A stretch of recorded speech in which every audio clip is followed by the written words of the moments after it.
Class 11th के सभी student का फिजिक्स की ऑनलाइन क्लास में स्वागत है। मेरा नाम सतीश सिंह है और मैं आज आपको विमाओं के अनुप्रयोग समझाने जा रहा हूँ। एप्लीकेशंस ऑफ डायमेंशंस, ये टॉपिक आज के लिए बहुत इम्पॉर्टेंट रहने वाला है, क्योंकि आगे की जो भी एक्सरसाइज है, जब भी आप उसको सॉल्व करने बैठेंगे तो वहाँ पे डायमेंशन और डायमेंशन के जो एप्लीकेशन हैं उन्हीं के सहारे आप किसी भी क्वेश्चन को सॉल्व कर सकते हैं। डायमेंशन इसके पहले आपको निकालना सिखा दिया गया है, और अगर आपने डायमेंशन को नहीं सीखा है तो इसके पहले वाले दो वीडियो आपको इसके पहले दिए जा चुके हैं। उन दोनों वीडियो को आप प्लेलिस्ट में जा कर के अच्छी तरीके से पहले देख लें। जब आप डायमेंशन निकालना सीखेंगे तभी आप एप्लीकेशन ऑफ डायमेंशन सीख पाएंगे, तो आप उन वीडियो को ज़रूर देखें। एप्लीकेशन ऑफ डायमेंशंस में जो सबसे पहला एप्लीकेशन है वो किसी दिए गए समीकरण की सत्यता का परीक्षण करना। ये डायमेंशन का एप्लीकेशन है कि अगर कोई भी इक्वेशन दिया गया है तो हम डायमेंशन की सहायता से उसका टेस्ट कर सकते हैं कि वो इक्वेशन सही लिखा है या नहीं सही लिखा है। इसका टेस्ट कर सकते हैं। हालांकि इनका भी अपना लिमिटेशन है, लेकिन फिर भी जो टॉपिक हम समझाने जा रहे हैं उसको आप पहले समझिए, बाद में हम लिमिटेशन बताएंगे कि कहाँ पे नहीं भी काम करता है और कहाँ पे बहुत अच्छी तरीके से काम करता है। तो इसका रूल्स ये होता है कि जिस भी समीकरण का हमें सत्यता का परीक्षण करना है कि वो इक्वेशन सही है, ट्रूथ है या फॉल्स है, तो इसके लिए समीकरण में जितने भी पद होते हैं, जितने भी टर्म होते हैं, उनमें सभी टर्म्स की हमें डायमेंशन लिखनी चाहिए। और अगर सभी टर्म्स की डायमेंशन सेम है तो इसका मतलब ये है कि फिर वो इक्वेशन बिल्कुल सही है। एक एग्ज़ाम्पल इसके लिए हम लेते हैं। एग्ज़ाम्पल की सहायता से आपको हम समझाएंगे कि किस तरीके से हम किसी भी समीकरण की सत्यता का परीक्षण करेंगे। एग्ज़ाम्पल है कि v = u + at की सत्यता का परीक्षण कीजिए। और ये इक्वेशन आपने फिजिक्स में इसके पहले देखा होगा। इक्वेशन ऑफ मोशन का फर्स्ट इक्वेशन है, गति के समीकरण क्लास 9th में भी आपने पढ़े होंगे। तो v = u + at में v को हम लोग कहते हैं अंतिम वेग, फाइनल वेलोसिटी होती है, और u को हम लोग कहते हैं प्रारंभिक वेग, इनिशियल वेलोसिटी होती है। a को त्वरण कहा जाता है, एक्सेलरेशन, और t है टाइम, ये समय है।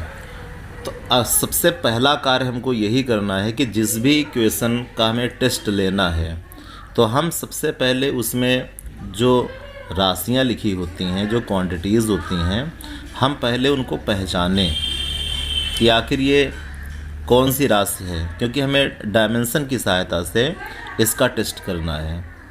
और जब राशि हमको, क्वांटिटी हम जानते होंगे तभी तो उसकी हम डायमेंशन लिख पाएंगे।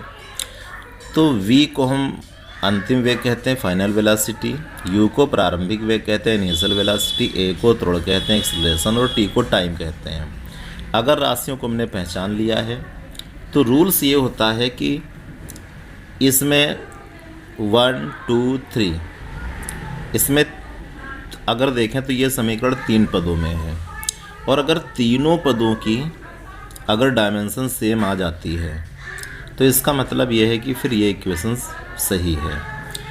तो सबसे पहले हम यही लिखेंगे कि जो पहले हमारे पास इसमें पद है वो v है, हम v की यहाँ पे विमा लिखें।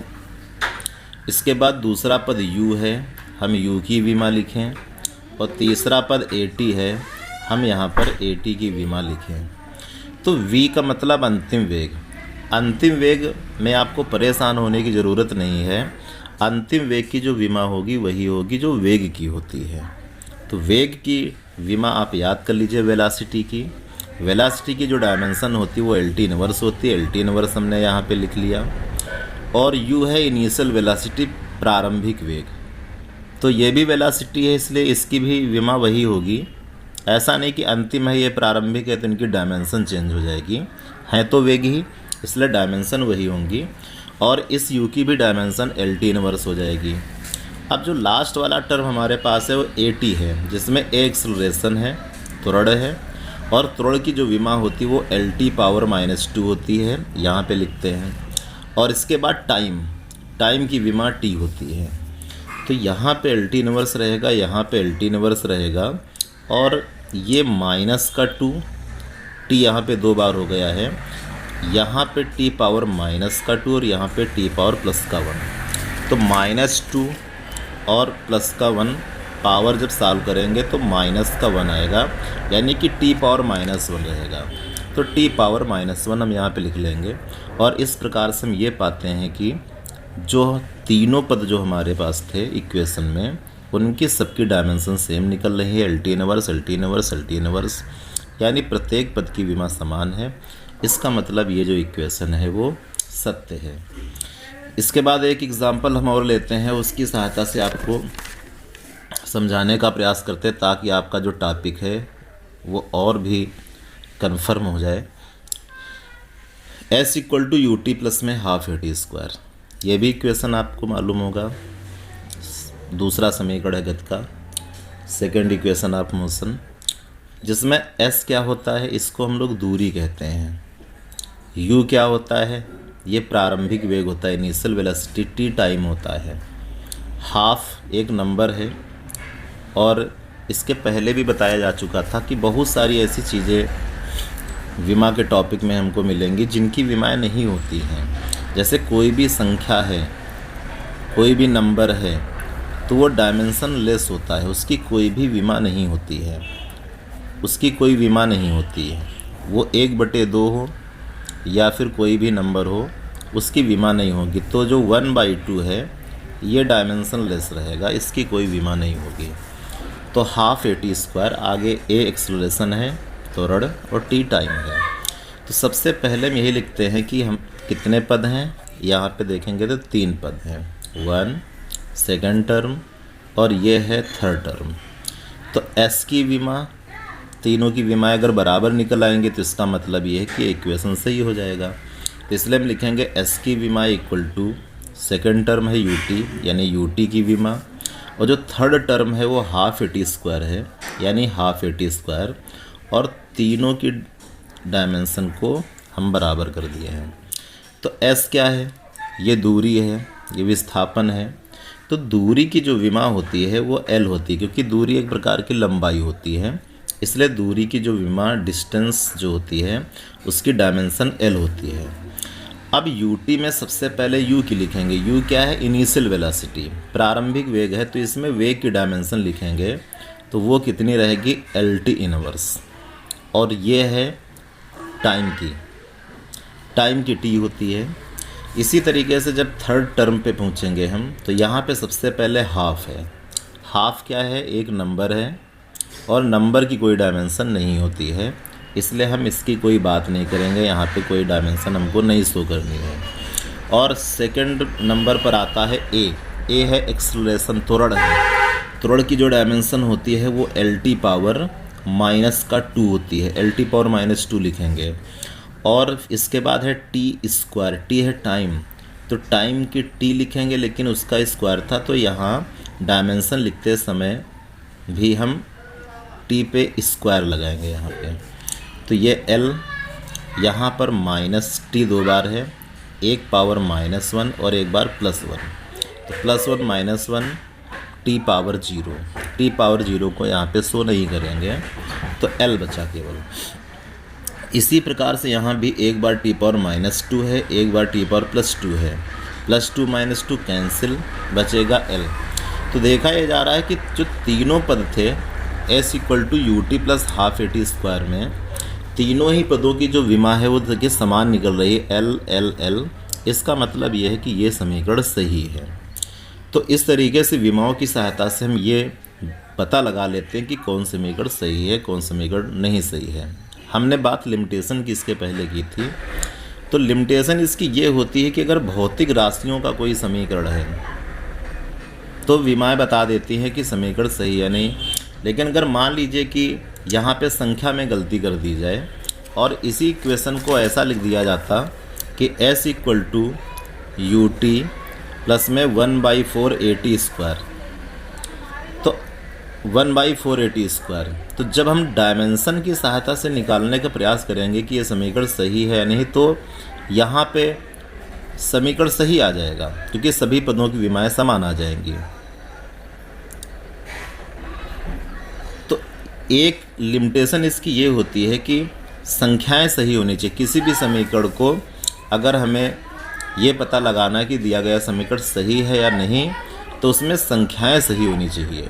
अगर संख्याओं में गलती करता है तो फिर हम ये बात नहीं पता लगा पाएंगे विमाओं की सहायता से कि दिया गया समीकरण सही है अथवा नहीं। अगर s equal to u t plus half AT² है, अगर संख्या सही है तो पता लगा लेंगे। अगर 1/4 कर दिया तो विमा, जब इसका विमा की सहायता से सत्यता का परीक्षण करेंगे तो वहाँ भी वही आ जाएगा, सही आ जाएगा, लेकिन ये समीकरण सही नहीं है। तो थोड़ी ये लिमिटेशन यहाँ पे रहेंगी कि संख्याएं जो है समीकरण में सही होनी चाहिए, तभी हम पता लगा पाएंगे दिया गया समीकरण सही अथवा नहीं, अन्यथा विमाओं की सहायता से फिर पता नहीं लगाया जा सकता है। और इस एप्लीकेशन में एक रूल है, ये रूल का ज्ञान होना हमारे लिए बहुत ज़रूरी है, विमीय समांगता का नियम।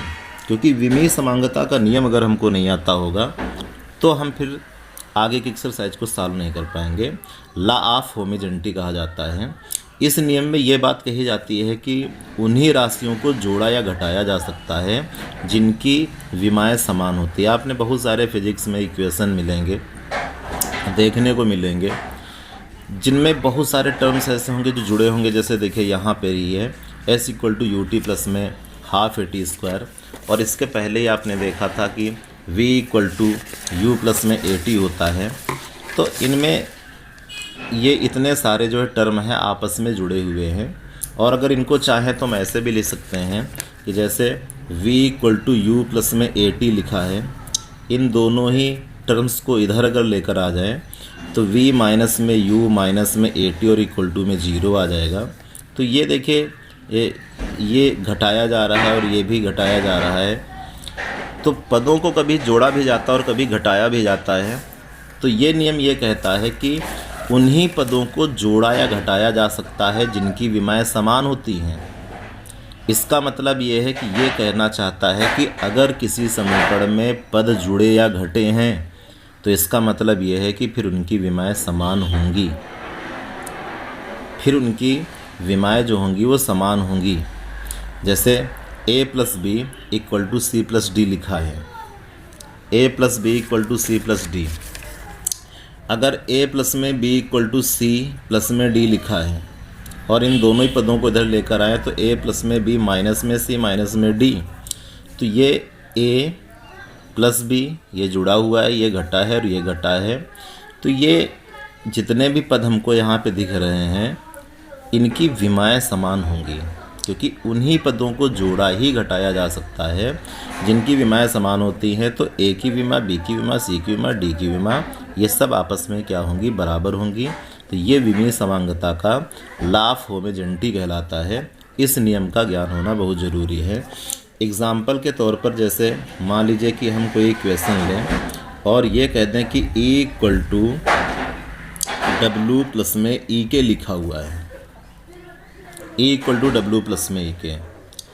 तो 1 2 3 टर्म हैं और ये अगर हम बता दें कि इसमें इसकी जो विमा है, अगर इसकी विमा ml² T⁻⁻2 है तो इसका मतलब यह है कि उन्हीं पदों को जोड़ा ही घटाया जा सकता है जिनकी विमाएं समान होती हैं। तो इसकी विमा अगर ml² T⁻⁻2 है तो फिर इसकी भी इतनी हो जाएगी, इसकी भी उतनी ही हो जाएगी, इन पदों की विमाएं उतनी ही रहेंगी। और एक एग्ज़ाम्पल हम लेते हैं इसी टॉपिक पर, बहुत अच्छा एग्ज़ाम्पल है, इससे आपका जो टॉपिक है वो और क्लियर हो जाएगा, प्रिंसिपल ऑफ होमोजेनिटी बिल्कुल क्लियर हो जाएगा।